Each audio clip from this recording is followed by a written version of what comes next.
আপনারা সেই ফ্যাসিস্ট সরকার প্রধানকে যেভাবে কোলের মধ্যে তুলে ধরে রেখেছেন ওখানেই রাখেন, দিল্লিতেই রাখেন, ঢাকাতে পাঠানোর পরিকল্পনা করিয়েন না।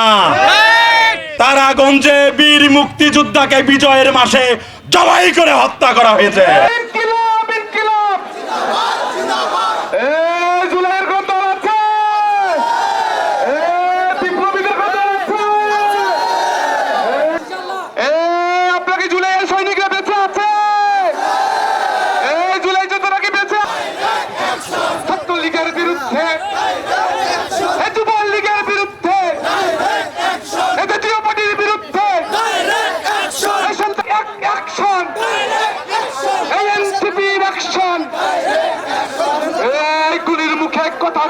আমরা সবাই হাজির হব, আমরা সবাই হাজির হব, গুলির মুখে কথা কব, আমরা সবাই হাজির হব, আমরা সবাই হাজির হব।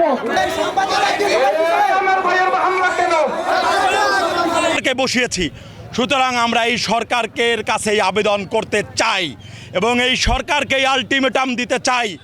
আমরা আপনাদেরকে বসিয়েছি সাধারণ মানুষের নিরাপত্তা দেওয়ার জন্য, কিন্তু আপনারা সাধারণ মানুষের নিরাপত্তা দূরের কথা, আপনারা সাধারণ মানুষকে যারা হত্যা করছে তাদেরকেও আপনারা ধরতে পারছেন না।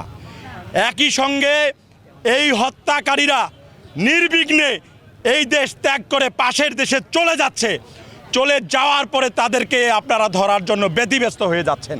এটি আপনাদের নাটক ছাড়া আর কিছু হতে পারে না। আমরা মনে করি এই জুলাই যোদ্ধা ওসমান হাদির পরের সারিতে আমিও নেতৃত্ব দিয়ে আমিও স্লোগান দিয়েছি ঢাকা বিশ্ববিদ্যালয় এলাকায়।